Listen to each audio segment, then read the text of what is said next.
Yo guys, welcome to the azndrg fiction. Today we are gonna see, what if Naruto got banished and becomes the emperor? Part 4. If you end up liking this video, please consider subscribe, so without further ado, let's get into the video. After the events earlier in the day, Naruto needed to get some rest. He barely slept the previous night and all the adrenaline he had when he met the Konoha group was now gone. He was very tired, to say the least. Euphemia made sure that he got some sleep in, knowing full well that the next few days were going to be even more challenging than today. Naruto was sleeping in his bed when a knock at his door awoke him. He looked outside and realized that it was night now. The moon was shining high up in the night sky. As he got out of his bed, Naruto looked out his window. He saw the festival was still ongoing, seeing huge crowds still wandering the streets of the capital. This gave him a soft smile, knowing that his people were still enjoying themselves. He got to the door and opened it, seeing Walter standing there patiently. "Your wife requests your presence in the dining room, Naruto-sama. She would like to eat and converse with her husband," he said as Naruto nodded groggily in confirmation. He was too tired to even correct Walter. Naruto got changed into some nicer clothes and went down to greet the dining room to meet his wife. When he got there, his grogginess disappeared. It instead turned into anger. He saw Kurenai setting down some plates and silverware as his wife entered from the kitchen and was placing some side dishes on the table. The two women seemed to be conversing with each other, though Naruto couldn't hear what they were saying. Then Irina entered, bringing in the first course of dinner it looked like. Naruto, however, was in no mood to eat at the moment. He entered the room, making his presence known to the three females. "Oh, dear, you are up. Just in time for dinner," Euphemia said cheerfully, not minding her husband's angry face. "What is she doing here, Yuffie?" Naruto asked as he gazed into the direction of the Genjutsu Kunoichi. "Why, she is here to eat dinner with us tonight. Now would you hurry and wash your hands so we can start eating? Irina has prepared a nice meal for us. Did you also happen to see my brother and sisters on your way down?" Euphemia said, again ignoring Naruto's tone. "She is not a guest in my house, Euphemia. You should have kept her in her room. I do not want anyone from that village conversing with my family," Naruto said, as Irina quickly placed the plates of food on the table and went back to the kitchen. Though she and Soma were good friends with the Emperor and Empress, she didn't want to be a part of another one of Naruto and Euphemia's quarrels. She didn't like that feeling of almost dying the last time. "Well, she is my guest in our house, Naruto. Don't think I forgot that little stunt you pulled earlier. You're lucky I'm not making you sleep in the living area. So either you can do that or you'll just have to deal with the fact that Kurenai-san will be joining us for dinner tonight. Besides, she has some things she needs to say to you and I think you should hear her out." Euphemia threatened, causing Naruto to back down a bit. He did make his wife go through a lot already today, so it looked like he would have to suffer a bit through dinner. "I'm sorry, Kurenai-san. My husband sometimes forgets his manners at the dinner table, so you will have to wait until after dinner is served. Especially with ramen on the menu tonight, I don't think he'll hear anything you say as he slurps away," Euphemia joked, her total demeanor changing after threatening Naruto. Kurenai laughed a bit nervously, hoping whatever she said would have a profound effect on both Naruto and Euphemia. A few moments later, Lelich, Nunnally, and Cornelia entered the dining room as dinner began. They had a few appetizers to start off before the main course of ramen appeared on the table. Naruto let go of his anger for a moment and dug in immediately into the large bowl of ramen. As Euphemia said, he slurped away very loudly. Everyone else though didn't seem to mind as they started to ask Kurenai some questions about herself and also her future baby. When Naruto was finished with his fifth bowl of ramen, he recomposed himself, looking at Kurenai. Though he didn't know her very much, just her being associated with Konoha made him distrust her immensely. Kurenai took that as her cue and explained to Naruto what she wanted to say. She explained the entire background of the decision to banish him and the effects it had on everyone he knew. She told him the whole truth about how all of his former classmates had changed because of his banishment. She reminded him about Shikamaru and Choji and how they defended him and his honor over the years. She even mentioned that Ino reflected about the mistakes she had made in the past. She even explained that Asuma regretted his decision on supporting his banishment and that she chastised him greatly for doing so. She also explained Team Guy's situation. She understood that even though they failed to defend him all those years ago, they were still always thinking of him and were striving to impart what they learned from him into their students. They wanted to make sure that people knew the truth of who the real Naruto was. Kurenai even mentioned how much Kakashi missed him. Though he had become Hokage now, he was still trying to figure out where Naruto went. She knew that he would be happy to hear that you were here in the West, as an emperor no less. Naruto tightened up a bit when his old sensei was brought up. Kakashi was nowhere to be found when he was banished, and though Naruto didn't have any serious resentment towards him, he wanted to know why his sensei abandoned him in his time of need. She then explained how much his banishment affected Hinata. How she changed from the soft-spoken girl to a fierce warrior almost overnight. She mentioned that even her father hated himself for her changes and wanted the old Hinata back. She also explained that Hinata never wavered in her love for Naruto. She would destroy anyone who spoke ill of him, regardless if they were friends or family. When she finished, she told Naruto that there were still people supporting him, even though it seemed like everyone was against him. She begged mercy for everyone not named, Sasuke, Sai, and Danzo. Though she knew Kiba was a bit of an idiot, he didn't know any better and he was still her student who she needed to look after. When Kurenai was done explaining, she could see Naruto was thinking heavily about everything she had just said. Though he was torn deep down about the situation of his former classmates, their situation couldn't be helped at the moment. They made their decisions, and Naruto would make his. My ruling will still stand. If they want redemption, they will have to earn it through battle. Though what you have told me tonight does lessen my anger a bit, I need to see it before I believe it. Though I thank you for your support and kind words, Kurenai, we are done here. I truly hope you and your baby live a long and fruitful life, Naruto said as he stood and made his exit from the dining room. Kurenai bowed to Naruto, tears starting to form in her eyes a bit. She did her best but to no avail. Everyone else in the room though felt a bit sorry for Kurenai. When they were done with dinner, samurai guards took her back to her room. Later, when they got into bed, Euphemia snuggled up to her husband as he laid with her resting his eyes. So what do you think? She asked. Naruto knew all too well where she was going with this. I don't know what to think. A part of me wants to spare some of them, but the other part wants to see them get what's coming to them, Naruto replied, looking down at his wife. Well, don't you think at least a few of them earned a chance? I mean, they did defend you and displayed some courage today, she said. They did, but my decision will still stand.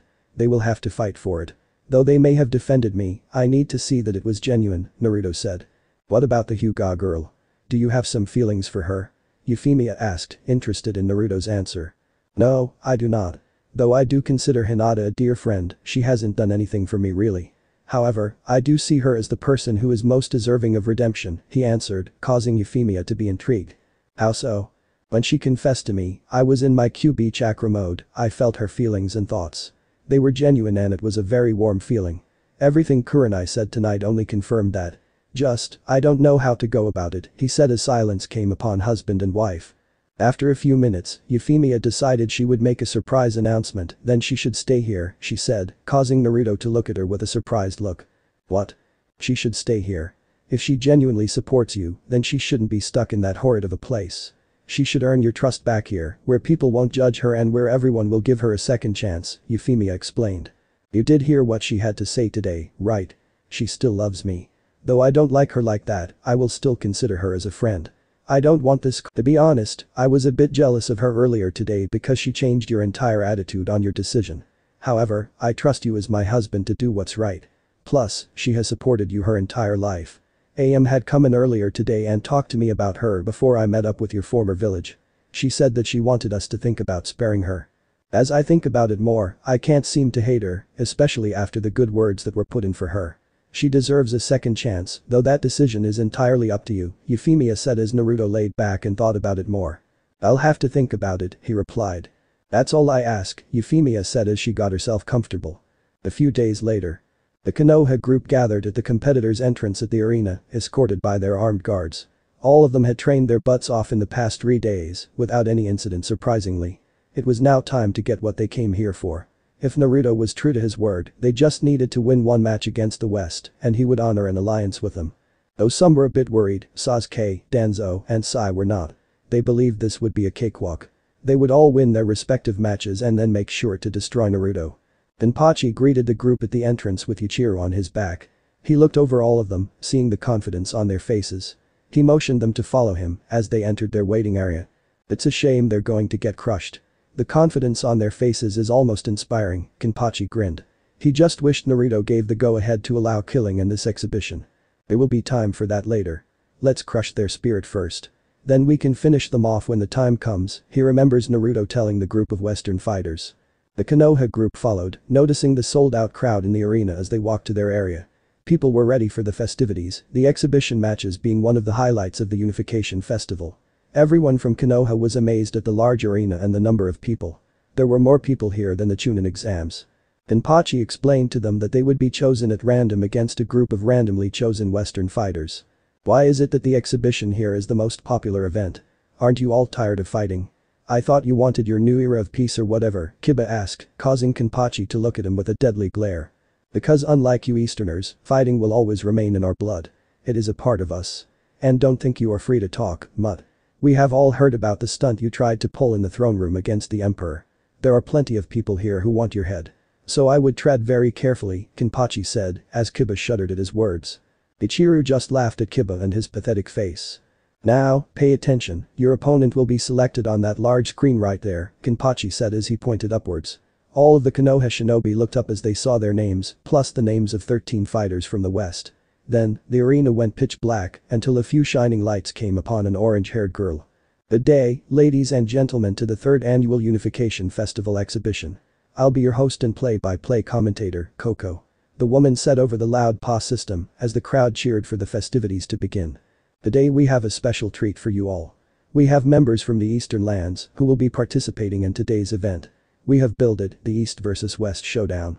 Make some noise for our guests from the village of Konoha. She continued as the Konoha group stepped out into the arena and were met with silence. The crowd was unsure of these unknowns, not knowing whether to clap and cheer or boo. The Konoha shinobi felt a bit embarrassed at the reception. HMPH, after I destroy my opponent and Naruto, they will all cheer for me, Sasuke thought. Well, I tried to hype them up as much as possible. Hopefully, they give us some good matches today. Anyways, up next is our wonderful competitors from the Unified West, give it up for your Western fighters. She said as the competitors from the West now appeared in the arena. They were met with loud cheers as both men and women alike cheered for their favorite fighter. Today, there will be 13 exhibition matches. Each match will be selected at random and the 2 chosen fighters will duke it out, no holds barred style. As usual, each match will have a referee to ensure an even playing field and that no necessary killing needs to occur, she said, as some of the Konoha shinobi breathed a sigh of relief. Sasuke, on the other hand, could care less. His opponent would be below him anyway and he would kill them regardless. And as usual, the only rules we have are, be respectful to the referee, stay within the arena grounds, if your opponent says give up then the match is over and no killing is allowed. So without further ado, let us begin the selection phase. Turn your attention to the screen where you will see the random shuffle happen live, Coco finished as everyone's gaze turned to the large screen hanging from the rafters of the arena. The screen showed each match being randomized and finally stopped, displaying who was facing who, one by one, and in their match order. Biba vs Sesshomaru. Ino vs Gother. Lee vs Kenichi. Sai vs Ban. Tenten vs Shigeru. Toji vs Luffy. Shino vs Natsu Dragneel. Shikamaru vs Yami Sukahiro. Niji vs Gon Freaks. Hinata vs Mew. Asuma vs Edward Elric. Danzo vs Atama. Sasuke vs Escanor. The Western crowd yelled as some of their favorite fighters were participating. The Konoha group was intrigued, wondering just who these fighters were and why people were so excited for them. They observed the Western fighters from afar. They looked like a ragtag bunch of fighters. Nothing seemed too special about them, some of them even seemed really small and weak. And they just needed to win one match. This was going to be a cakewalk, some of them thought. Now that our matches have been decided, I would like to take this time to thank our wonderful Emperor and Empress for making this entire week possible. They have worked extremely hard, so let's show them our gratitude as they make their entrance. Coco said as she pointed to the middle of the arena where there was a platform with a kunai at the center of it. In a flash, Naruto and Euphemia, along with most of their special guard, appeared as the crowd roared even louder than before. Even the Western fighters were cheering at the appearance of the Emperor and Empress. Naruto and Euphemia smiled as they waved to the crowd. Did you guys see that? Was that, Shikamaru asked once again, only for Asuma to turn to him and nod his head in disbelief. That was most definitely the Hiraishin, and that was most definitely going to be the end of Konoha, regardless if they got an alliance or not. We love you Emperor and Empress-sama. Thank you for all your hard work. The Konoha group were amazed at the reception Naruto was getting. He really did seem to be some type of hero here. All of them, including Sasuke, remembered Naruto being a loser and a troublemaker. Now he was the emperor of probably the most powerful country in the world and the people loved him. Hinata blushed as she looked proudly at Naruto. He had finally grown up and finally achieved his dream of being acknowledged. She just hoped he would give most of them a second chance. Suddenly, loud chants of Naruto's name rang throughout the arena. Naruto. Naruto. Naruto. Naruto. Naruto. Okay, we know he's a hero and all, but this is getting a bit ridiculous, Ino said as the rest of the group agreed. Sasuke, on the other hand, got even more jealous. It should be his name being chanted throughout the arena, not the Dobes. His anger was rising. He didn't care who his opponent was anymore. He was going to kill him and then he was going to challenge Naruto for the throne. He was going to kill him and make everybody chant his name. Danzo was also shaking with jealousy. How had the demon brat brainwashed an entire country into loving him? Though he hadn't been successful in influencing anybody here yet, he hoped to use his Sharingan to get some of these powerful fighters on Konoha's side. Spoiler alert, he wouldn't get that chance. Naruto, Euphemia, and their special guard flashed into their viewing box, which was basically front row seats in the arena. He signaled to Koko to begin the matches. But the Emperor's blessing and the power vested in me, I would like to officially kick off the 3rd annual Unification Festival exhibition. The first match will be between Kiba Inuzuka and Sesshomaru. The referee will be All Might. Will both fighters please step up to the fighting platform, Koko said as she moved out of the way and took her seat at the announcer's table. Both Kiba and Akamaru stepped up to one side, while Sesshomaru stepped up on the other side. Today is the day I show my worth as the alpha of my pack. Be prepared for a world of hurt, pal, Kiba said energetically, followed by a large bark by Akamaru. Sesshomaru just stared at him, knowing all too well who this person was. So you're the one who attacked the Emperor? How primitive. You will soon find out that I am not as merciful as he is, Sesshomaru responded, causing Kiba to yelp a bit. All Might saw that the two were ready and was prepared to begin the match. First, however, he had to remind the demon yokai about the rules. Remember Sesshomaru-san, no killing, he said, though even he was unsure if yokai would acknowledge him or not. Everyone in the West knew that Sesshomaru's loyalties lied with the Emperor and no one else. Without further delay, All Might began the match. Kiba, still not learning his lessons from the previous 2 matches with Naruto, went on the offensive early. He and Akamaru leaped forward quickly, hoping to attack their opponent before he could react. Sesshomaru was having none of it and just sidestepped both of them and caught them by the neck. He threw them across the arena, into a wall. Before Kiba and Akamaru could react, Sesshomaru was on them, his Dakaso claws out and ready to strike. Kiba and Akamaru barely managed to dodge Sesshomaru's attacks. The two regrouped and Akamaru transformed into an identical Kiba. Looks like we a good one on our hands, Kiba said as Akamaru nodded. Itsuga. Both Kiba clones launched themselves at Sesshomaru with great speed. Their rotation was much tighter after only a few days of practice, and their attack would be hard to stop for a normal opponent. Unfortunately for them, Sesshomaru was not a normal opponent and without moving from his spot, impeded their progress with just one arm. Though they were still in a tight rotation, Kiba and Akamaru were basically stuck. Useless, human. Do you think an alpha attacks like this? You are no alpha. You are an omega of your pack. The lowest of all omegas. Now feel the wrath of the great Sesshomaru, he said as he now directed them into the ground. Kiba and Akamaru hit the ground with tremendous force and finally stopped their rotation. They were badly injured as they hit the ground with plenty of force, but they were conscious. However, Sesshomaru wasn't done with them just yet. Look at you and your mutt. How pathetic you both are. And you call yourself an alpha. HMPH. Let me show you what a real alpha looks like, Sesshomaru said as he transformed into his demon form. Now you will pay dearly for your earlier actions, Sesshomaru said as he was about to attack a barely conscious Kiba and Akamaru with his large claws, before All Might stepped in. He knocked Sesshomaru out of the way, causing the now large dog to stumble back a bit. I said no killing, Sesshomaru-san. Those are the rules, All Might said, ready for anything as he took a defensive stance. Whoa, that guy is out of control, Ino remarked as everyone else agreed. They thought that the only demons that were alive were the tailed beasts. How mistaken they were. There were demons in the west and they seemed way more powerful than those in the east. Danzo was salivating at the sight, he will be the first one I control. Meanwhile, All Might had his hands full with an out-of-control Sesshomaru, out of the way All Might. This omega is mine. They are weak and need to be eradicated from the pack, he said as Kiba and Akamaru were slowly crawling their way back to their group. Sesshomaru-san, please. It is enough, you are already the winner of this match, All Might tried, to no avail. Sesshomaru kept coming until Naruto stepped in. That is enough, Sesshomaru. Naruto said, appearing in his tailed beast mode form. He became the same size as Sesshomaru now and caught the Inuyukai as he tried to throw a punch at All Might.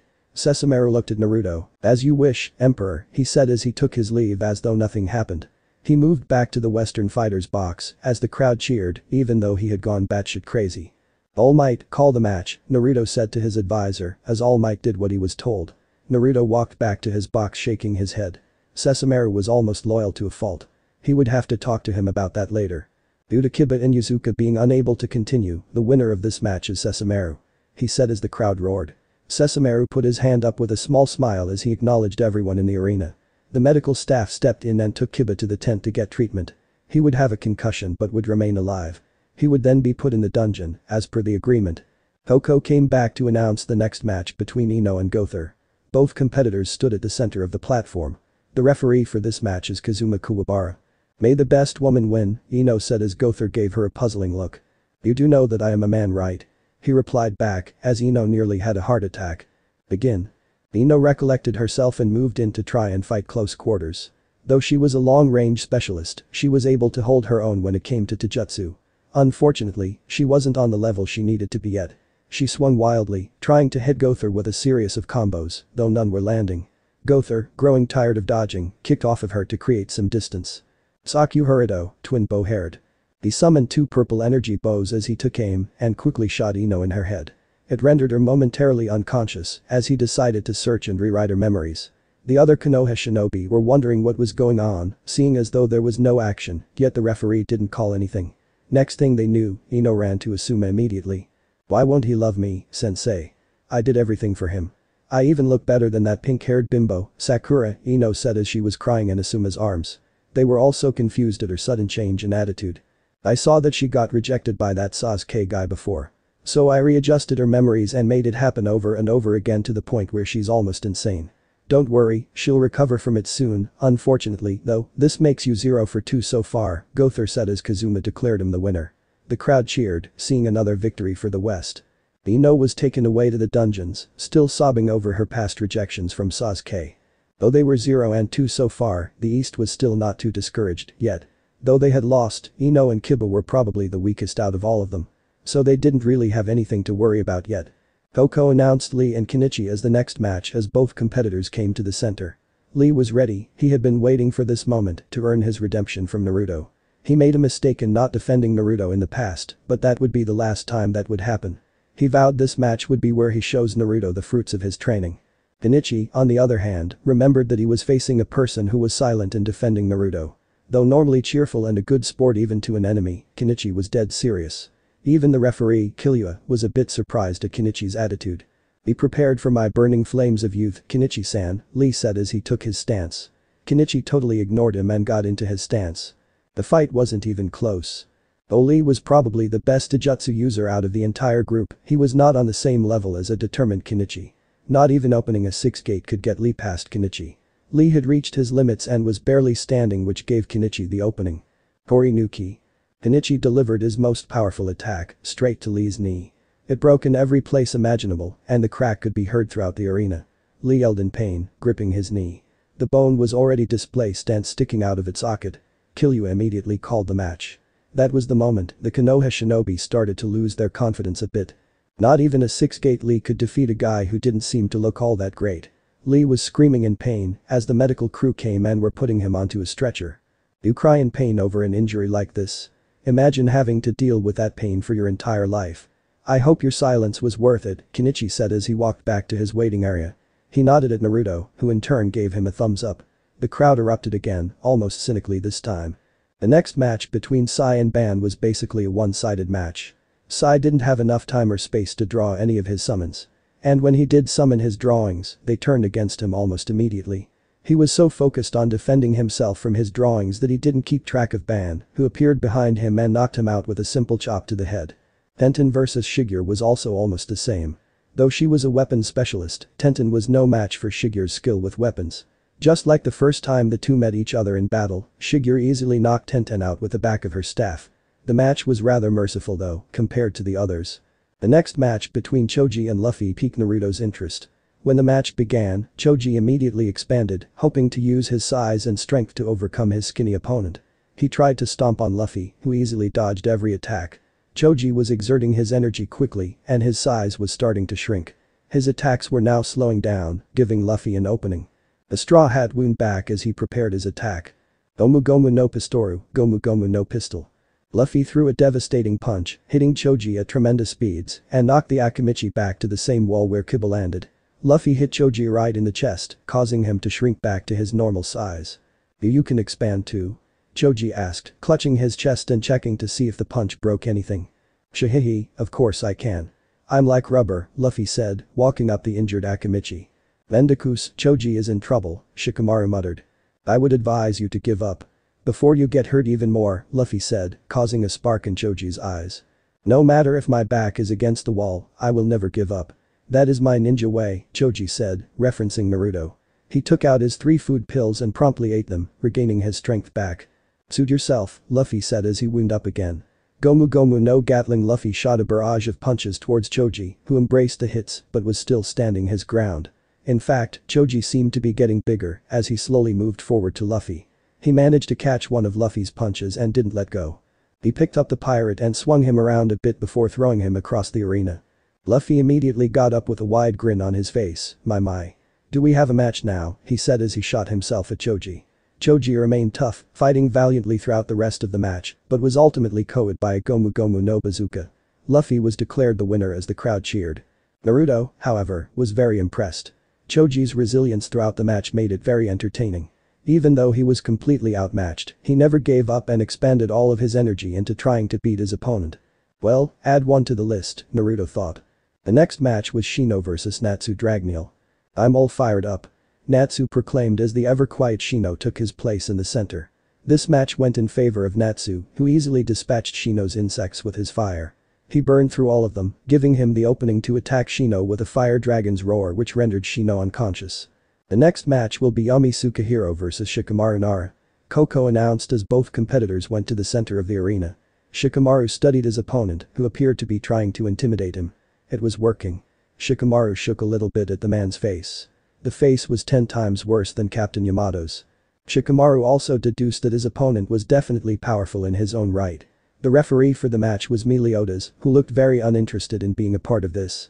He shouted begin to hurry along with the proceedings so he could go and grope Elizabeth. Shikamaru immediately jumped into the air and threw an exploding tag kunai at Yami. The Magic Knight easily avoided the attack and sent out a wave of black magic at Shikamaru. The attack barely missed the Nara but cut a piece of his uniform off. Shikamaru sent out his shadows, trying to take advantage of the well-lit arena and his opponent's large shadow. Yami saw the shadows creeping and noticed it was similar to his black magic. He threw out his lightless lash as a distraction. Shikamaru had to dodge these too, forcing his shadows to stop. Yami then summoned his dark binding from his grimoire, restraining the Nara who fell right into his trap. Yami pulled out his sword, prepared to strike Shikamaru, before the Nara did something no one from Konoha was surprised at. "Give up," he said with a dull voice. He had gone over the calculations in his head before the match even started. He realized that the opponents they were fighting had similar abilities to them. These fighters from the west were strong, and chances of winning were already slim. He figured out from the beginning that he wasn't going to win the match anyway, but he thought he'd at least try and see what his opponent could do. He was beginning to wonder how random this draw really was. Was it just bad luck? Or was it a coincidence? Shikamaru was beginning to wonder if Naruto had planned this from the beginning, just to show how strong the West really was. As Shikamaru was taken away, he whispered something to Asuma. The Sarutobi looked a bit shocked, and his confidence seemed to waver after that. The next match was between Neji and Gon Freaks. Gon easily dispatched Neji. Even with his Byakugan activated, Neji had a hard time keeping up with Gon's speed and agility. Neji got hit even in his Kaiten, as Gon found weak points and used his fishing hook to throw Neji into the eastern waiting area, effectively ending the match by count out. Hinata vs Mew was almost similar, and though Hinata tried her hardest, it wasn't enough against the elder's granddaughter. Mew knocked down Hinata to the point where she could barely walk, and the referee acknowledged that Hinata couldn't last any longer and gave the victory to Mew. Mew looked very concerned for Hinata when she was helped off of the platform. She hoped she wasn't hurt too bad, knowing full well the implications of their match.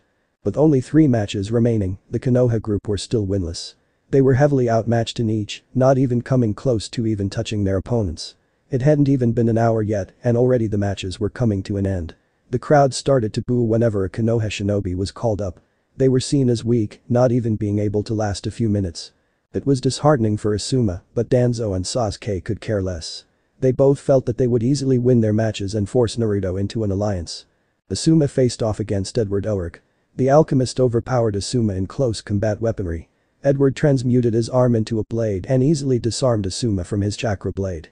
Edward had his blade at Asuma's neck before Asuma also gave up. It seemed that whatever Shikamaru told him made him unfocused and caused him to lose an edge. Though he was supposed to face another opponent, Asuma was instead escorted to the dungeons. Naruto decided that the ass-kicking from Edward was enough. Though he was ruthless at times, Naruto didn't want to see Asuma and Kurenai's future baby go through the same ordeal that he did. Up next was Danzo, who looked eagerly ready to compete against Saitama. The hero, on the other hand, looked very disinterested. Danzo thought how stupid this person looked, wearing a yellow jumpsuit. No strong fighter in their right mind would be caught wearing something so ridiculous, he thought. When the match began, Danzo immediately tried to get Saitama under his control through his hidden Sharingan. He tried to use his Kodomatsukami, but it seemed to have no effect on Saitama whatsoever. Instead, due to his delay, Danzo got hit by a normal series punch from Saitama. He flew high into the air, crashing into the arena roof before slamming back down on the ground. He was knocked out cold. Saitama was immediately declared the winner.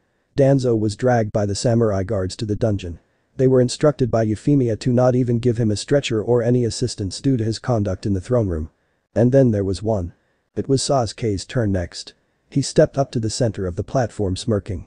He knew it was up to him now. However, he thought he was going to just destroy whoever he faced. That's when he noticed the crowd was chanting. Escanor. Escanor. Escanor. A man stepped out in a bartender's suit with a red bow tie. He had on spectacles and a large mustache covering his mouth. He walked to the center of the platform with a large axe that looked extremely heavy for him as Sasuke's smile grew wide. This is who I have to face. A pipsqueak like this? Let's start this match. I will make it very quick, he said until the referee stepped up. It was Hayato Furinji, and he smiled at the young Uchiha.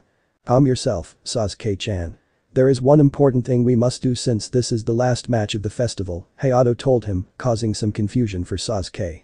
Open the roof, Hayato said as the building started to shake. The crowd went crazy, excited to finally see this experience again. The roof started to open, allowing the rays of sunshine to enter into the arena.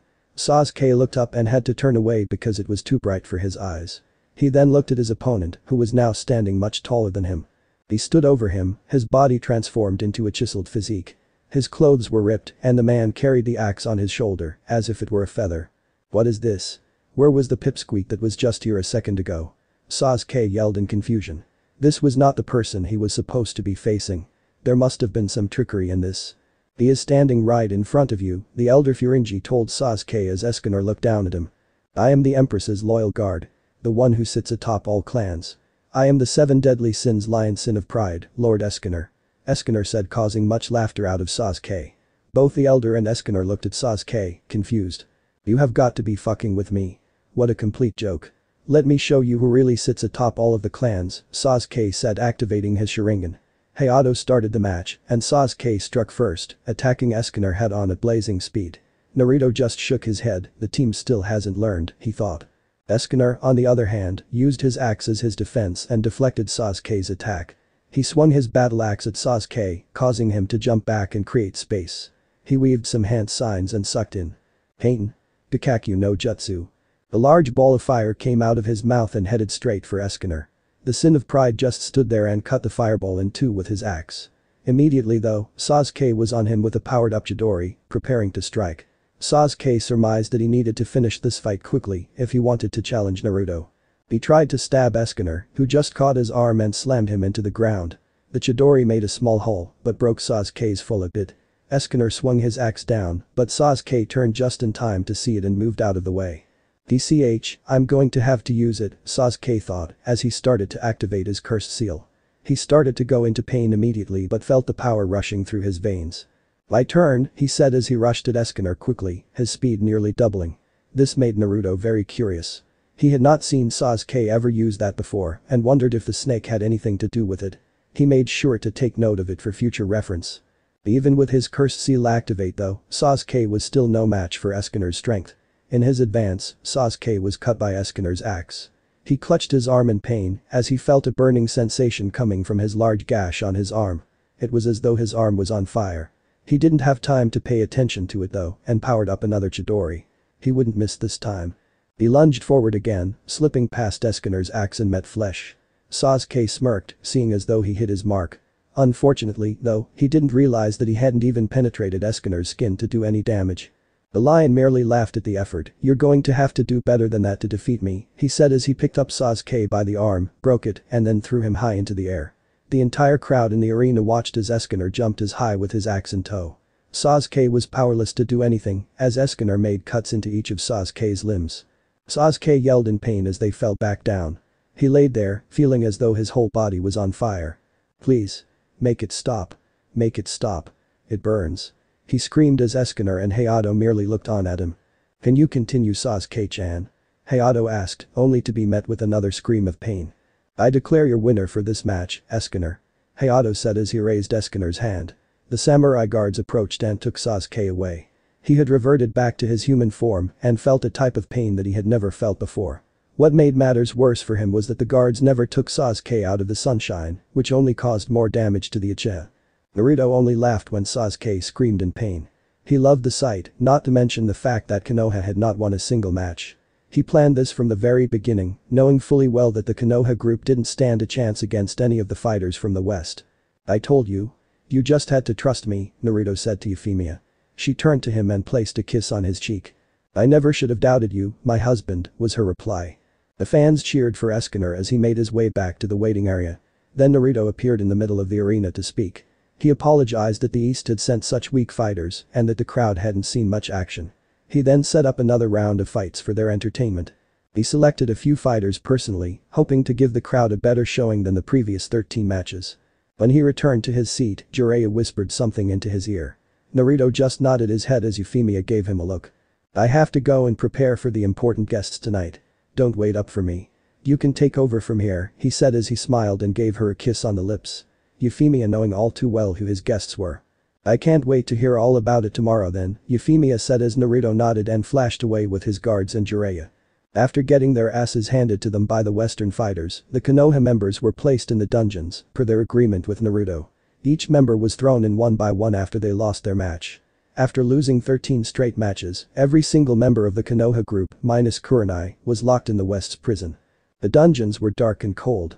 It was literally pitch black and none of them could see their surroundings. There were no windows, so there wasn't even a chance that the natural light of the sun or moon creeping its way in there. They couldn't see it, but they were separated by really small cells. It was almost like a small walk-in closet, big enough to hold them, but small enough so that they couldn't move around as much. They were all lined up into 2 rows with room for a walkway in the middle. The unconscious members of the group were starting to wake up. A traumatized Ino was starting to stir. She thought it was weird that she kept having this bad dream of Sasuke rejecting her, even though she wasn't into him anymore. Kiba didn't go unconscious during his bout, but had fainted on his way out after seeing Sesshomaru go crazy. Akamaru also was a bit traumatized and was still unconscious. Tenten was starting to wake up, feeling the large bump on her head. Choji was starting to stir, though he was extremely exhausted after using up his chakra and his 3 food pills. Shino seemed to be up for a while now, though no one, including the author, seemed to notice. Lee had knocked out due to all the pain. He still couldn't walk and it would take a miracle for his injury to heal properly. He had awoken suddenly and gripped his knee. It had been a long time since he felt that type of pain. Sai was starting to regain consciousness, and though he didn't show it, he was starting to wonder how they were going to win even a single battle with the West. Danzo was starting to come to, trying to figure out what happened and why his Sharingan didn't work. Sasuke was also stirring, his injuries being so painful that he passed out. He hadn't been given any treatment as per Naruto's orders. The only thing the medical team did for him was to stop the bleeding. Naruto wasn't done with him just yet. The only ones awake and not as badly hurt were Shikamaru, Asuma, Neji, and Hinata. They hadn't spoken a single word to each other, despite them knowing that they were awake. They were too shell-shocked at what had just occurred over the past few days. Not only had they found out that their friend was alive, but that he had become the ruler of the most powerful country they had ever seen. Add to the fact that they had just gotten destroyed rather quickly by all of the Western fighters. Not to mention that Naruto still hated Konoha and it was only a matter of time until the village burned to the ground. However, what none of them realized were the 2 figures that were with them in the room at the beginning of the walkway. Ugh, where the fuck are we? Kiba groaned, fully awake now. It would seem we are in the dungeons. Though, for all we know, we could be in the execution room, too, Shikamaru answered, being snapped out of his thoughts. So Naruto wasn't kidding. We really are going to spend a day down here, Ino added, as everyone nodded in agreement. That demon brat better release us within the hour if he knows what's good for him. He will make a major enemy out of us, Danzo said, clearly not learning anything from the ass-kicking they all received. Why the hell is it so dark in here, Kiba chimed in. I agree. If the dope was a man, he would have faced us himself instead of having his little underlings do his bidding. We were right to assume that he only has powerful people under him, and that's why he's the emperor, Sasuke added. Shikamaru only shook his head. You don't get it, do you? He's the emperor in this country for a reason. He doesn't have to be the strongest though, I'm pretty sure he is up there, Shikamaru countered. What are you getting at, Shikamaru? Asuma asked, curious about where his student was going with this. Yeah, I mean if he's not the strongest, then why is he the emperor? Ino added. If he ain't the strongest, then other people could easily take him on, Tenten said. Did you all not see the reception he got when he first arrived in the arena? Did you see how much the crowd loved him? Even his fighters were cheering for him. You could easily see the sense of loyalty everybody in this country has for him. He doesn't need strength if the people are going to be loyal to him. To be honest, I don't even think Naruto wanted this position as emperor in the beginning. I'm sure other people were nominated, but because of everyone's loyalty and respect towards him, they deferred to him. Something we all should have done for him as his friends. We all could have done more for him, yet we abandoned him in his time of need. He worked his ass off to not only become a better shinobi, but also a better person and friend to us. Quite frankly, I don't think any of us deserve a second chance at redemption. Especially after we decided to banish him for a traitor, Shikamaru said, as everyone else in the room besides Danzo, Sai and Sasuke reflected on their actions. They were brought back to that time when Naruto's banishment took place. They could feel his pain and sorrow. He loved the village so much and wanted to do great things, yet he never got the fair chance that they all did. When it came down to it, Shikamaru's words were harsh, yet true. None of them deserved a second chance. For some of them, they didn't even deserve a chance at all. Danzo scoffed at Shikamaru's words, somehow that demon brat has managed to brainwash you into thinking that, Nara. You speak with your emotions. Emotions a good shinobi does not need. I would hope you put those feelings aside for someone who is the enemy now. Besides, that dope will always be the dead last. He's been hiding here in the west all this time. If he was a man with guts, he would have tried to burn Konoha to the ground already, but he hasn't. I could give two shits about earning his redemption. I knew I should have finished him off when I had the chance, Sasuke spoke, angering Hinata greatly. It's funny you talk about finishing him off, Sasuke, when he easily could have finished you off the other times you faced. You lost to him when he brought you home and you lost to him with Danzo and his Anbu. He's already beaten you twice and there was nothing that you could do about it. It's funny you talk about how much of a man Naruto-kun is when you won't ever be even a quarter of the man that he is, Hinata retorted to Sasuke. Oh, I can't wait to show you how much of a man I am, Hyuga. I can't wait until we get back to the village and have our wedding. I'm going to enjoy being called your husband while the one you truly love is far away from you. I'm counting the days until you have my babies, knowing that Naruto has already fucked some other whore. I hope you realize he has never loved you and he never will. He doesn't care about you at all. You better start getting that fact into your thick skull. You are mine forever as soon as we get back to the village. In fact, you'll even have a front row seat the day I put a Chidori through Naruto's chest and finish him off. Wouldn't you love to see that, my future wife? Me killing the one you truly love and me taking his spot as emperor, Sasuke responded almost sadistically. He knew Hinata's obvious affections for Naruto and was deeply jealous because of it. He couldn't wait to fight Naruto again. Hinata on the other hand, sunk in despair. Tears started to fall from her eyes. Seeing Naruto had made her forget about all the other things that were going on back in the village. With not getting an alliance, she now succumbed to the fate of marrying Sasuke. Even her confession to Naruto didn't seem to get through. She felt that there was no hope for her anymore. Everyone else was disgusted at Sasuke. It became clear that he was even crazier than they all had initially thought. Neji wanted to jump out of his cell and strangle the Uchiha with his bare hands. Even Kiba wanted a piece of Sasuke for ridiculing his teammate like that. Meanwhile, two pairs of eyes made their presence known in the room. My, look at the group we have here, the voice said, which made the Konoha shinobi jump. They hadn't even heard anyone else enter the room. Where the hell did these two pair of eyes come from? Who are you? Ino asked, trembling as a pair of eyes were staring straight at her. Ah, forgive me for my lack of manners. That seems to be a reoccurring theme around you Easterners. My name is Alucard. Here with me is my protege Siraz Victoria. We lead the Emperor's interrogation division among other things. Wow, look at all of you. The Emperor has never brought me this many guests to my dungeons before. It seems you all have been naughty this week. We have been sent to re-educate you all on proper conduct when you are in the presence of the Emperor and Empress, Alucard spoke, many of the Konoha group shaking as he walked past them and stared into their souls. Siraz, which one do you think you want to start with? Alucard asked as the second set of eyes made its way down the row of cells. Siraz came to stop at Ino's cell, freaking out the blonde Kunoichi. I think I want to start with this one, master, she said. Ino screamed as the cell door opened. Ino's screams intensified as whatever Siraz did to her was making her go crazy. Your threats do not scare us. If you were smart, you would let us go this instant. Do you know what village we come from? Danzo said, trying to keep face. Alucard turned to him, a grin on his face that no one could see. It is only a threat if the action is not carried out, isn't it? It was you who spoke these words, wasn't it? I can assure you, we do not threaten, we take action. The Emperor has special things planned for every single one of you. Just like your shinobi said earlier, we are extremely loyal to the Emperor, and when he gives an order, we will carry out without fail, Alucard said as he started to work on Danzo. Sounds of Danzo's shrieks could be heard throughout the entire room. Hinata prepared for the worst. The rows of screaming and pain were happening all around her. Her cell door then opened. She told herself she wouldn't fight it. That she was resigned to this fate. She felt a small amount of pressure, almost like a pinch in her neck. She felt her blood rush for a second, then she went blacked out. Emperor's Palace. Hinata sat up almost immediately. She looked at her surroundings and realized they weren't familiar to her. She rubbed her eyes, thinking she was dreaming. The sun was shining into her room from a nearby window. It was most definitely daytime, though she couldn't be for sure the exact time.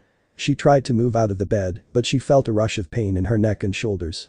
The pain shot up to her head, giving her a migraine. It took her a while to recover, until she then felt the presence of another figure in the room, right at the foot of the bed in fact, which made her jump a bit. Oh. I'm sorry, I didn't mean to startle you. It sounded like you were in a bit of pain. I hope Alucard didn't go too hard on you, he was instructed not to, Nunnally said, as a bit of concern sat on her face. Where am I? How did I get here? Hinata said, moving her legs to the side of the bed and letting them dangle. Unfortunately, she felt another rush go to her head and another migraine came. Please take it easy for a second, Hinata-san. I guess Alucard did overdo it a little bit. I apologize for that, sometimes he gets too carried away. He is a vampire and all though, so it's not surprising. Anyways, Saraz brought you here. You're currently in the palace and I know you are in some pain, but you have an important meeting in a few minutes, so you should get ready for that, Nunnally answered, which made Hinata a little confused. Meeting? I thought I was in the dungeon. Have I gone to the afterlife and will be meeting with Kami himself? She thought, which made Nunnally giggle a bit. No, Hinata-san, you're not dead. You are very much alive. Everything will make sense in a few minutes, so please go and wash up. Walter will be here to escort you to your meeting, Nunnally said as she rolled herself out of the room. Hinata nodded and did what she was told. How did she know what I was thinking? Hinata thought. On cue, a few minutes later, Walter was at Hinata's door. It's not like she could do much washing up besides washing her face. She noticed that the migraines had finally worn off and she felt a lot better after washing up. She followed Walter to her meeting destination. She had tried to ask him about this meeting, but his only response was that she would find out when she got there. She definitely didn't expect any of what would happen next, though. The two made their way through the large palace and finally got to their destination. Walter presented Hinata in front of a large door. He said that she didn't have to knock and that she could enter whenever she was ready. He wished her luck and ran off. Hinata took a deep breath before opening the door. What she saw shocked her. Naruto's clones were running around the large office space. They were doing the usual office tasks, filing, copying, moving stacks of papers.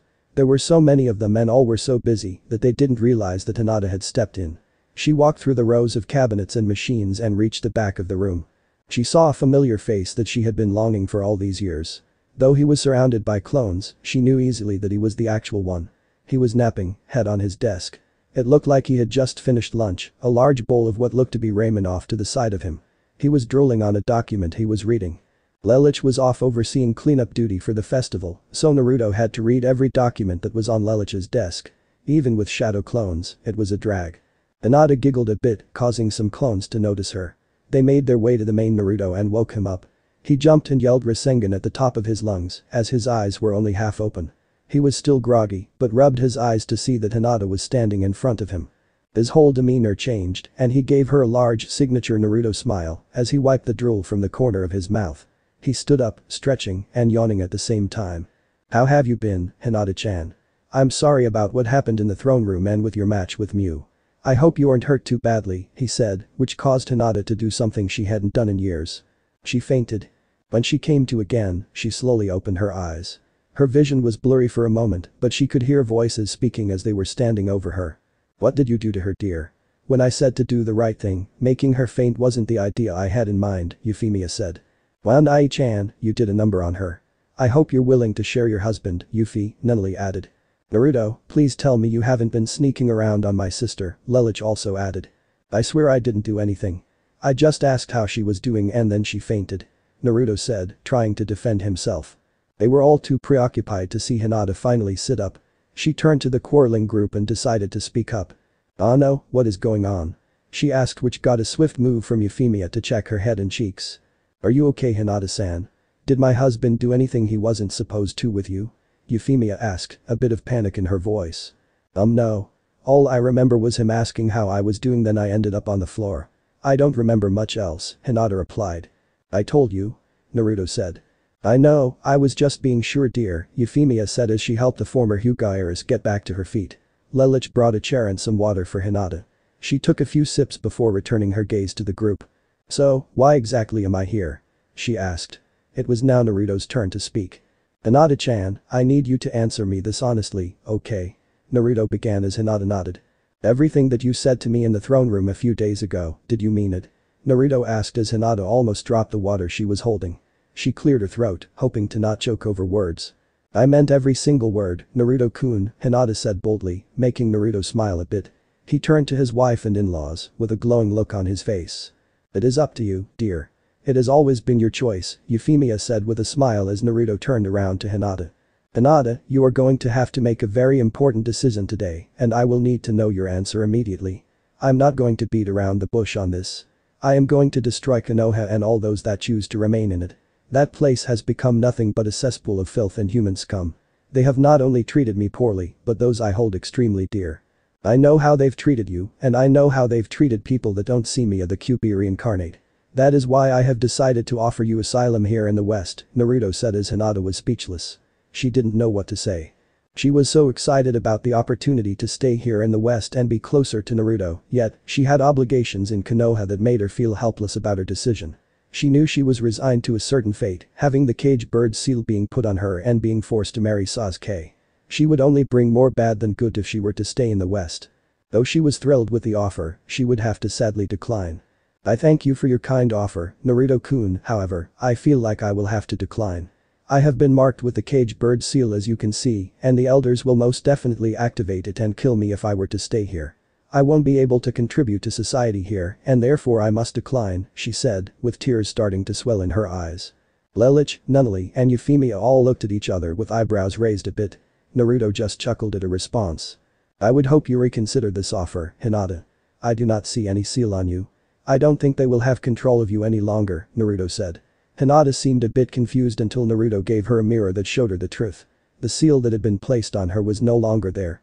Not even a small mark was left. She looked at him with amazement. What happened? Hinata asked, to which Naruto was about to reply until Nunnally beat him to it. Bani-chan removed it a bit earlier while you were knocked out. He used a special seal to remove that mark from your head.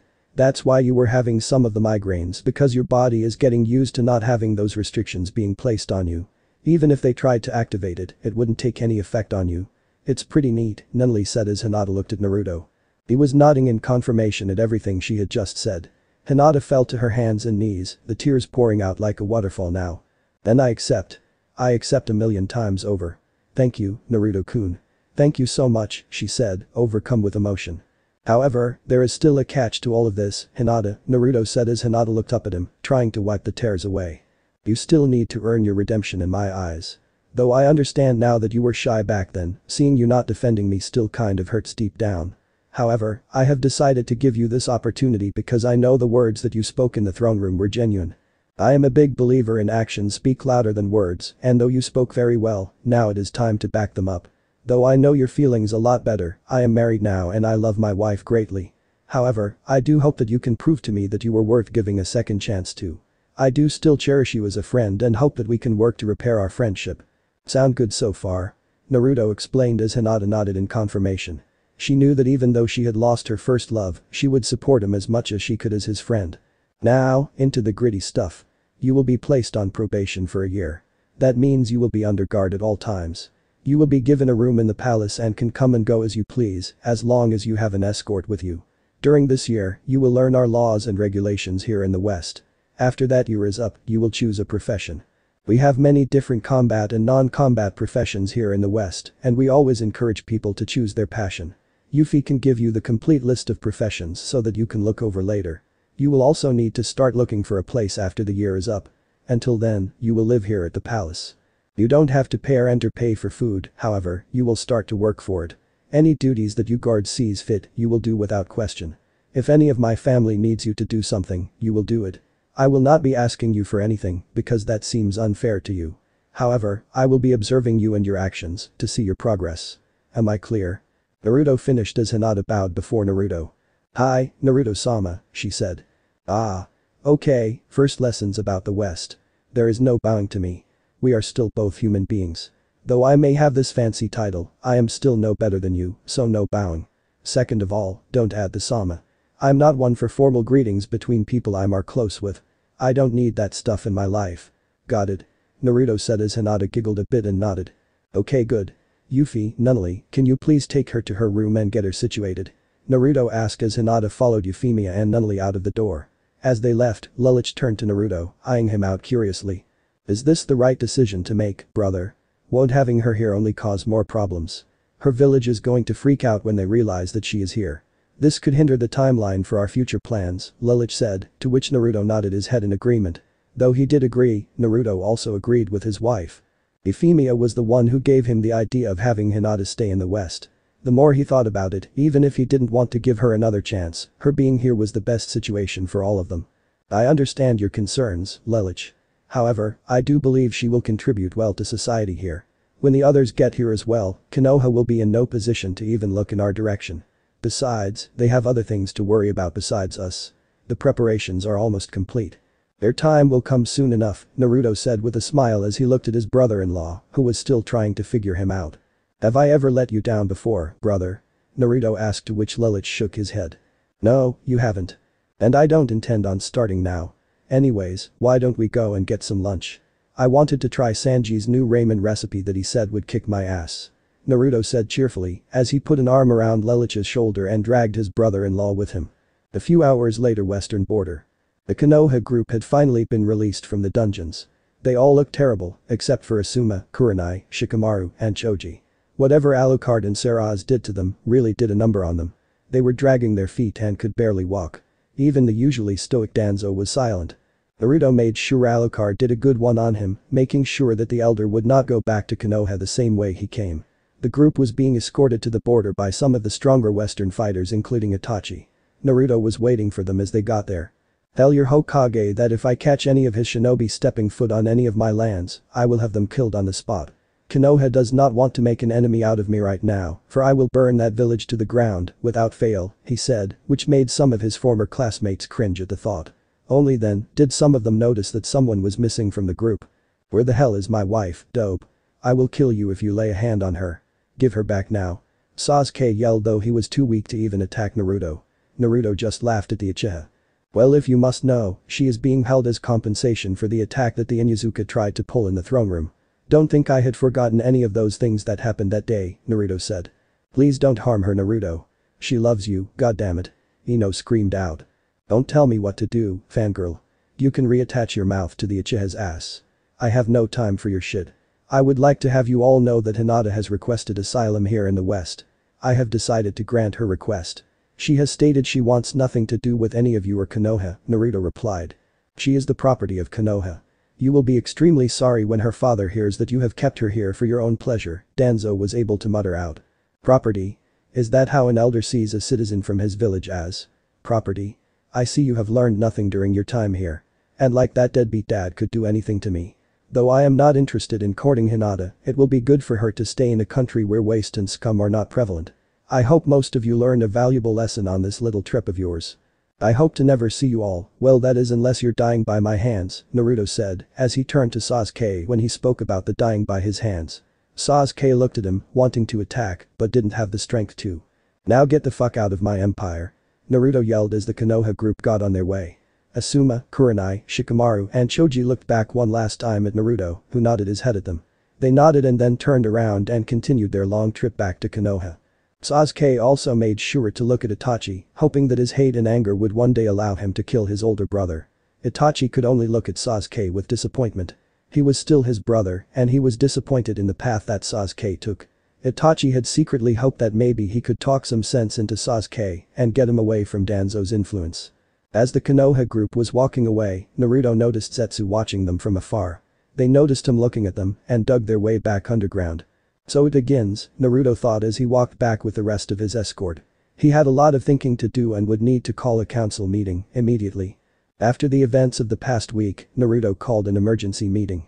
Every council member needed to attend, regardless if they had other things going on. As Naruto entered the council chambers, he saw that everyone that needed to be there was present. The only exception being Son Goku, who still hadn't returned from his Saiyan business. Everyone stood at attention as Naruto entered the room, flanked by Jiraiya, Itachi, and Lelouch. Once he sat down, everyone else took their seats, and the meeting started immediately. Look, I know I called you all here at the last minute, but there have been a few recent developments that require our immediate attention. I hope this meeting will be short, but I make no promises, Naruto started. A groan could be heard coming from Luffy, who was getting hungry. If you have any questions, please hold them until I am finished talking, then I will answer, Naruto said, as the council perked up at this. They never really saw Naruto this serious during their meetings before. Something really must have been bugging him that he needed to do all the talking. First of all, the plans for Konoha are going to go on the back burner immediately. We have other serious matters to deal with first. As of yesterday, we had a recent sighting of an Akatsuki member near the border. It was Zetsu. We all know that they've been scouting us for some time now, and they finally know who I am. It's only a matter of time before they strike. We need to focus our efforts on drawing them out and finally destroying them. I am putting Operation Biju into effect immediately. So get your plans ready and have them on my desk before the day is over, Naruto said, looking in the direction of his generals. Secondly, I have been pondering this thought a bit lately, but now I think we should start looking for some allies. Though we are powerful on our own, it is still useful to have others fighting with us. I have already thought of a few villages from the east that seem like good candidates, so I may be planning a short trip in the coming couple of weeks. Nami, I want to use some of the funds earned from the festival towards the Akatsuki. I'm sure you can make it work, Naruto ordered. Nami nodded her head and jotted some notes down. Roy Mustang's hand went up, to which Naruto held up his hand and shook his head. I am almost done, Roy. Wait until after, Naruto directed as the flame alchemist put his hand back down. Lastly, you may not have seen her yet, but I have a new resident in my palace. She is from the east, more specifically, my former hometown. I know all of your reservations about the people from my former home, but she is different. She is the first of them who I have offered to let stay here in the Empire. I do not want any of you to judge her, for she is earning her redemption here. But that being said, if you need anything for her to do, just give her the instructions and she will follow them. Okay, I am done. You can ask away now, Naruto huffed, leaning back in his seat to finally relax a little. Seeing as no one else was going to ask the first question, Roy Mustang stood up first. Okay boss, referring to your point about alliances. Why do we have to have alliances with those from the east? I mean, we have all seen the people from your hometown, how do we know these other villages aren't the same way? He asked. First off, I have personally conducted missions to these certain villages when I was younger. I know the heads of these villages, and they are not like the people from Konoha. Their hearts are pure and they do not resort themselves to stupidity. Secondly, one of these heads shares the same burden as I do. He grew up almost as I did, with almost everyone casting him aside because they thought he was the beast that he keeps locked away. Plus, I know he has been looking for me. In fact, they all have. They are not as strong as the other villages in the east, and without us, they will fall easily. With us, however, they would become a strong ally that would help us bring peace to the entire world, Naruto answered, as Mustang nodded his head in agreement. Next to stand was Kiss Him. You know boss, even though we were former members of the Akatsuki, neither I nor Itachi knows where the leader is. He was always directing us from the shadows, and we could never pinpoint his exact location. How are we going to find him? Wouldn't cutting him off destroy the rest of the group? Kiss Him asked. Yes, it would, however, I want to draw them all out. They have a few members left that I would like to get rid of. Not to mention that they plan to get all of the Biju. Getting all the Biju here would force their hand. Not to mention if my friend agrees to our alliance, I know exactly where they will strike next. That is why Operation Biju is a mission we cannot and will not fail, Naruto answered, the confidence evident in his voice. Then what about the girl? Won't she cause more problems? We shouldn't be putting more onto our plate. We have a lot as it is. I know you're all about second chances, but I think this will bring more harm than good. This time it was Jiraiya to speak up. Naruto turned around to look at the person he considered his grandfather and gave him a small nod of understanding. I know what you're getting at, Iro-senin. However, it must be done. Is it a risk? Sure. However, I do know that this is the right thing to do, Naruto said, as Jiraiya eyed his godson, trying to get a read on him. He had this feeling deep down that something would happen. He did want to tell Naruto otherwise, but he understood Naruto's strong convictions about the situation. He would let it go for now. Anyone else? Naruto asked. The council shook their heads, understanding the plans that needed to be done. Okay, good. This meeting is adjourned then.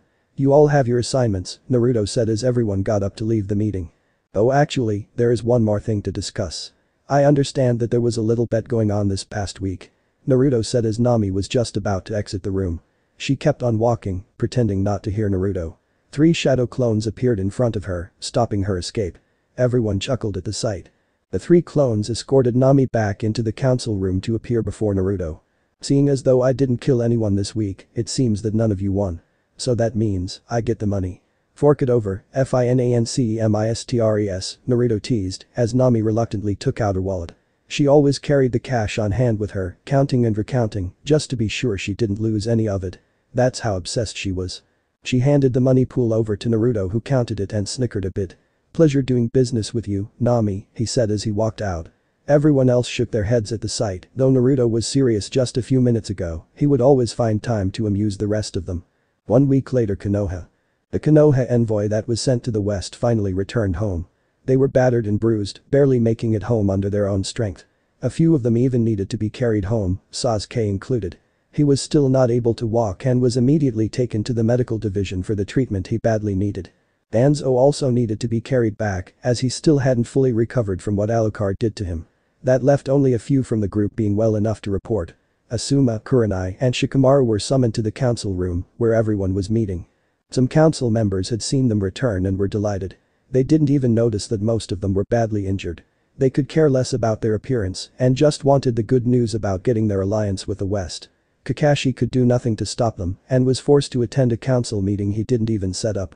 When Asuma, Kurenai and Shikamaru got there, Kakashi was about to be shocked at the developments. So how did it go?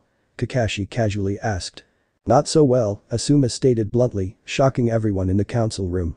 Just because you guys are worn out from the long journey doesn't mean the trip didn't go well, a civilian council member spoke.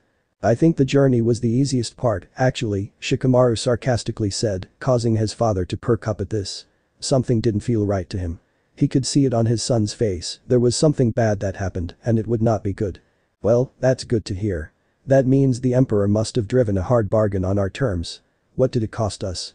I assume whatever else you offered, he accepted, Hamura said, confident that they had gained the alliance with the West. He was just wondering where Danzo was. Oh, he drove a hard bargain alright. He declined any alliance with us, Kurenai spoke, causing some disbelief within the council room. No way. You're kidding.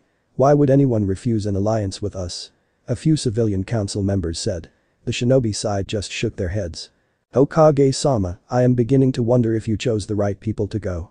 Maybe some of these youth were not needed for the mission, Kaharu said, to which Kakashi just shrugged. The copy ninja knew that if the West didn't accept the terms, then Konoha was definitely doomed. It wouldn't have mattered who Hokage-sama sent, they wouldn't have gained an alliance either, Asuma said, causing everyone to look at him. What do you mean?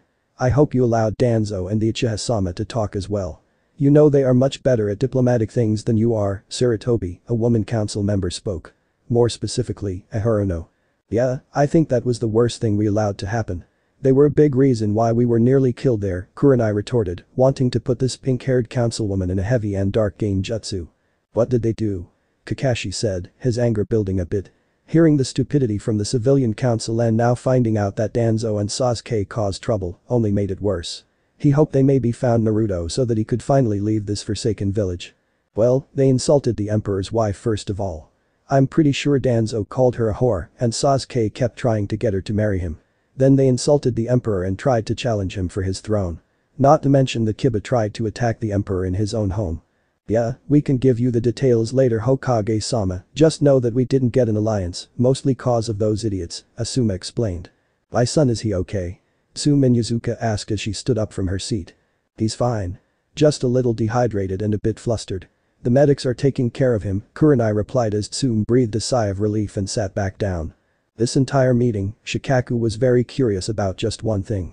Like Shikamaru had done in the Emperor's throne room, Shikaku was running different scenarios of who the Emperor could be. He was starting to catch the subtle hints that Asuma, Kurenai and his son were throwing out. He had come to his conclusion but hoped that it wouldn't be the case. Though he rarely spoke, he stood up and cleared his throat, which got the attention of the room. My only question is, who is the Emperor? I mean, he must have a name. What does he look like underneath the Tengu mask? Shikaku asked, prepared for the worst. He does have a name. It's a name we should all be familiar with. His appearance is similar to the Yandaime's almost, I would say. He has this bright yellowish blonde hair. He has blue eyes. He also has these whisker marks on both sides of his cheeks. He is the holder of the strongest Bijuu known to mankind. He is the former dead last of Konoha. If you don't know where I'm going with this, I'm saying that the Emperor of the West is Uzumaki Naruto. The person we decided to banish for a traitor, Shikamaru explained. There was a silence that fell over the room. You could hear a pin drop because it was so quiet. Shikamaru then started the countdown in his head. 3, 2, 1. The council room went into a frenzy. No, it can't be. A councilwoman yelled. What trickery is this? There is no way he could be the emperor. Screamed another. The entire civilian council was going crazy as they couldn't believe that Uzumaki Naruto was the emperor of the West. The shinobi council, on the other hand, could only chuckle a bit and shake their heads. Out of all the people that it could pull that feat off, it would be Naruto. Kakashi was shocked. All this time, it was Naruto that was the emperor of the West. The one that was defeating all of his classmates without breaking a sweat. The one he had been communicating with the entire time. Oh man, Naruto must have hated Kakashi right now. Naruto probably didn't forget that Kakashi was away during his banishment. He knew he should have followed his instincts and gone west. Now, they were on really bad terms. It took quite a while for the chaos to die down in the council room. A few civilian council members had left, not wanting to hear any more of these ridiculous lies. They couldn't believe that the dead last was the emperor. If anything, the shinobi that were sent were probably brainwashed and only thought they saw Naruto. These few council members would take matters into their own hands. By the way, Naruto also said that any shinobi from this village caught trespassing in the west would be killed on the spot. So don't think we will be able to try again with him, Kurenai said as many on the council knew that they were now doomed. Not only was Odo, Iwa and Kumo a threat, but now the west was a threat. Some wondered which threat was worse, seeing no way they would survive a war, fighting those two enemies. I see. Well, thank you. I'm not quite sure what our next course of action is, but I think we all should take a bit of a rest today. We will have our hands full in the future, so I think everyone should head home to prepare what they need to, Kakashi said as he dismissed the council. He could care less about what happens to them, knowing now that this was his chance to leave the village once and for all. As everyone was leaving, Asuma, Kurenai, and Shikamaru stayed. They told Kakashi that they had to tell him something and he directed them to his office. He placed a sound barrier seal to ensure their conversation was private. How is he doing? Kakashi asked before the other three could speak. He is doing well. He has a wife, you know. You should be proud of him, Kakashi, Kurenai spoke, smiling a bit. I would be proud if I was there with him. However, it seems like I won't be getting that chance anytime soon, Kakashi said, sitting in his chair as he took a deep breath. Well, that's why we wanted to talk to you, Hokage-sama. Naruto has made it clear that he is going to destroy the village, however, there are a few lives that he believes are worth saving, Asuma said, causing Kakashi to perk up at this. Flashback. When he awoke, he thought he was in the afterlife. Asuma felt the large bump on the back of his head and put pressure on it. Ah, shit. He said. Well, he wasn't dead yet as he still felt the pain. I can assure you that you aren't dead yet, Shinobi. However, I would tread carefully. There are people here who don't like your kind very much, a higher-pitched voice told him from the shadows. The room they were in was very dark. However, Asuma could see the night sky from the smaller window. He could see the large shadow of the figure, but not its face. The room was very bare, having no furniture that he could see, but a few countertops and a couple of chairs. There was a knock at the door and the figure went to open it. Asuma could make out that the figure wore large steel armor. As the figure opened the door, there was a shorter figure there to greet it. What are you doing in here, Al? You were supposed to wait outside, not inside, said the shorter figure. Asuma could tell that the shorter person was his opponent earlier. Sorry Ed, I just wanted to see what he looked like. Alphonse replied, to which Edward shook his head. Well, I guess it can't be helped. He said as he turned to Asuma. Let's go, Naruto wants to see all of them, Edward said as he walked towards Asuma. Both he and his brother helped him up and told him to follow them. Don't worry, we aren't here to hurt you. Just don't do anything stupid in front of Naruto, Edward told him as they walked to a large room. There, Asuma saw his wife, Shikamaru, and Choji. He ran up to Kurenai and pulled her into a tight embrace. Are you okay? Did they do anything to you? He asked, to which Kurenai shook her head. I'm fine. In fact, Naruto's wife has been very gracious in allowing me to stay here in the palace. I tried to convince him to show mercy, but I'm not sure what's going to happen, Kurenai replied. Shikamaru and Choji were also wondering why they were here. All they remembered was being in the dungeons and Alucard doing something that made them unconscious. They woke up in separate rooms and were escorted to this room by a different fighter. It was very weird. Then, the door to the room opened, snapping them out of their thoughts. Naruto was the first to enter, followed by Jiraiya, Euphemia, Lelouch, Kisame, and Itachi. The Konoha shinobi were on guard, not knowing the intentions of the Uchiha or Kisame. You all don't need to be apprehensive to them. They are one of us now, Jiraiya said with a smile, noticing the Konoha shinobi's change in demeanor. Itachi just looked at them, thinking back to their first encounter, while Kisame just smiled. He would love to have a go at it again. Ah, I would love to see them try to do something, Kisame joked, causing some unrest from the Konoha group. Enough Kisame. Ed, Al, Killua, Joe, you may leave us now. Thank you, Naruto said as the others did as they were told. When the room was finally just them, Naruto looked at the group and smiled a bit. First off, you all are here for a reason. A good reason I might add. Shikamaru and Choji, both of you stood up for me when we were younger. You guys never saw me as the Kyuubi reincarnate, and for that, I will be forever grateful. My apologies, especially to you Choji, for having to go through a tough ordeal earlier today, Naruto said as he stepped forward to his former classmates. He stuck out his hand to Choji, who smiled in return and reciprocated the gesture. No one should ever go through what you did, Naruto. I just wish I had done more as your friend, Choji said, which made Naruto smile. It is okay, Choji. You speaking up for me was more than enough, Naruto said as his attention turned towards Shikamaru. He stuck his hand out, to which the Nara also reciprocated. The same goes for you, Shikamaru. Thank you for looking out for me, Naruto said as the Nara grinned a little. Mendakus. Of course. It is the most logical thing to do. You are our classmate and more importantly, our friend, Shikamaru said, which surprised Asuma. He didn't think his student had it in him to say something meaningful like that. For you, Sarutobi. I don't think your old man would like it if I killed his son, especially after all he did for me, Naruto said, as he turned around and looked at Asuma. I'm sorry for what I did, Naruto. My father always knew you would come around and it was a mistake to doubt you. Thank you for sparing my wife and child. Even though I don't deserve your respect, you have mine to the fullest, Asuma said, as he bowed before Naruto. Please, do not bow before me. I am not as old-fashioned as your father. Plus, it is not me that you should be thanking, but your wife. She has told me everything that has happened with all of you over the past years. It seems I have missed a lot. Which is why I have decided that not only will you all be spared, but also your families. There are still a few who are good in Konoha, and I realize now that I do not want to kill innocent lives just to satisfy my thirst for revenge. That is where you all come in. I understand Kakashi is still the Hokage, yes. I would like you all to deliver a message to him from me. I do not care if he still cares for me or not, but I want you all to tell him that I will make him a deal before I destroy Konoha. If there is anyone who wants to come here and start a new life, we will allow them free passage. However, they will need to earn their status here. It will not be given to them, Naruto explained as the 4 Konoha shinobi nodded their heads in understanding. But the elders and the council would never allow that. It will be seen as mutiny and desertion, Shikamaru spoke up, knowing the positions that most of the Konoha 11 parents were on the shinobi council. Let me worry about that, Shikamaru. Besides, I could care less if any of the civilians don't want to come. If they want to die in that village, then let them die. My only priority is helping those who deserve to be here, stay alive, Naruto said. What about Orochimaru? He is still a threat, and his alliance with Iwa and Kumo grows stronger by the day, Asuma pointed out. Again, let me worry about the specifics.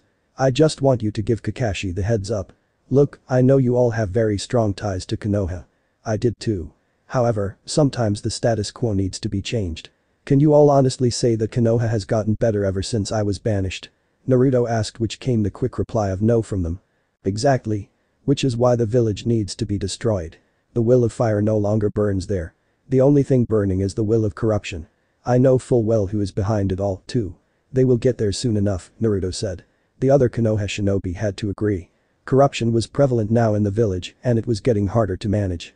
Maybe a change of scenery would be good for them and their families. Now, I assume you will all do this right? Naruto asked as they nodded their heads. Good. Also, Kurenai, make sure to tell him about Hinata, too, Naruto reminded. Then flashback. Wait, what about Hinata? Kakashi asked. As if on cue, Hiashi forced the door open, a visible look of worry on his face. Where is my daughter? I just found out that she did not return with you all. What is the meaning of this?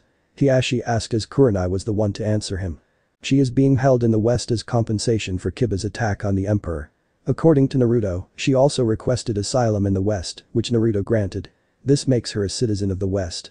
Naruto made it perfectly clear that if we try to send anybody to the West, they will be killed on the spot, Kurenai explained, causing Hiashi to surprisingly breathe a sigh of relief.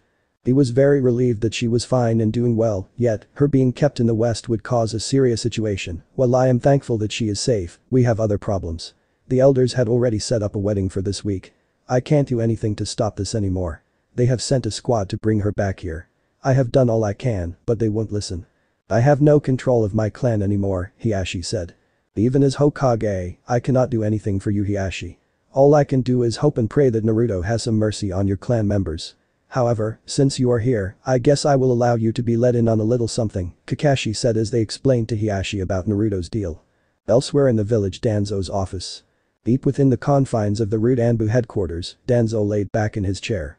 He discharged himself from the hospital, not wanting to deal with them anymore. His wounds had yet to heal, but he was able to move around on his own. Both Koharu and Hamura were with him, planning their next move. The information that Naruto was the Emperor of the West did not bode well for them.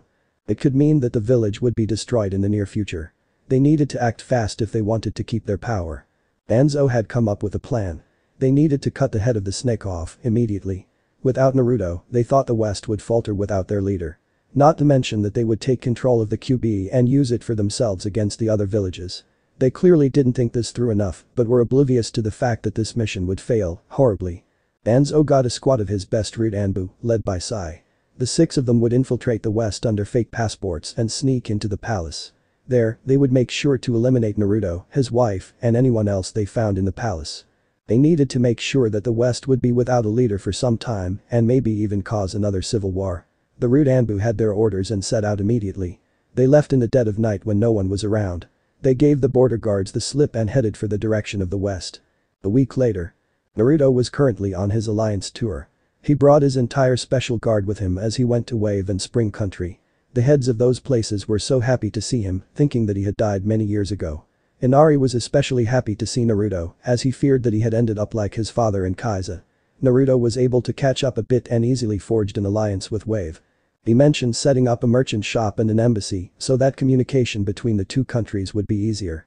When Naruto got to Spring, Koyuki was equally as surprised to see that Naruto was now the Emperor of the West. He was able to easily get an agreement with her as well. Like Wave, Naruto was able to get Koyuki to agree to have a merchant shop and an embassy in Spring. Now it was on to Suna. Naruto had let Gaara know ahead of time that he was looking for an alliance with Suna. Gaara was very wary of this, but had also heard of the rumors that Naruto was in the West. This would be his best chance to find his friend and hopefully, the Emperor had some answers. When Naruto and his guard arrived in Suna, Temari was there to greet them. Naruto had decided that he would have a little bit of fun when talking with Gaara and his siblings, so he left his Tengu mask on. This made Temari very interested in what was hidden underneath the mask of the Emperor. She also noticed that there seemed to be something of a familiar aura around him. It was as if she met him before, though she couldn't quite put her finger on it. It was already nightfall when they got there, so Temari showed them all to their quarters. She mentioned that their appointment with Gaara would be at 7 AM, to which Naruto groaned a little on the inside. He was not a morning person and hated early meetings like those. However, he was a guest and it would need to be done regardless. The next morning when he awoke, Naruto was immediately starving.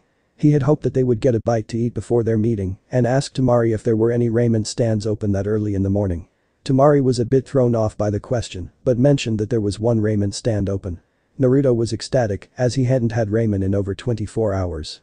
Funny enough, Gaara and Kankuro showed up to the ramen stand as well. Since they were up early, they decided that maybe they could get a head start on the negotiations over some food. No one was really awake yet in Suna at the time, so their negotiations would be private. When Naruto ordered his ramen, he was so excited. However, he felt the stares of the Sand siblings. They were watching him like hawks. All of them, including Gaara, wondered how he would eat ramen with his mask on. The mouth opening on the mask was a bit small and could barely fit any ramen through there. Naruto realized that the jig was up and took off the mask. He smiled as he turned to Gaara and his siblings. "Yo Gaara," Naruto said. "I knew it. I knew there was something familiar about you." Temari yelled as Naruto chuckled a bit nervously. "Ahaha, sorry, but what is your name again?" he asked, scratching the back of his head nervously. "Ah. Never mind. I'll give you a pass since it has been a while since we last saw each other," Temari said. "Well, I'm glad to see you still alive," Naruto, Kankuro said. It was safe to say that the meeting went extremely well. After they hashed out the important stuff, Gaara was curious as to what happened to Naruto all these years. Naruto got on to explaining everything to them as they moved their conversation to Gaara's office. The Western United Empire. Both the Hyuga group and the Root Anbu group made their way to the west. They had disguised themselves as either traders or ordinary townspeople looking for a new home. They were able to get past the border samurai, who let them in without a problem. The two groups never realized that the other existed. Unfortunately for both groups, they were being watched ever since they stepped foot onto the western lands. Rolla Lamperouge and Akura Mikasugi went to report to Kenpachi, who was very amused at the Konoha shinobi's blatant disregard for Naruto's threats. So they have decided to disobey. Naruto will be very happy when he hears about this, Kenpachi said as he laughed maniacally. Well, I can't wait to see what happens next. The end. So how was this part? I hope you like it. And if you like it, share this part with your friends and like the video too. And don't forget to subscribe our channel for daily awesome fanfiction. Okay, it's time for me to go. Bye bye.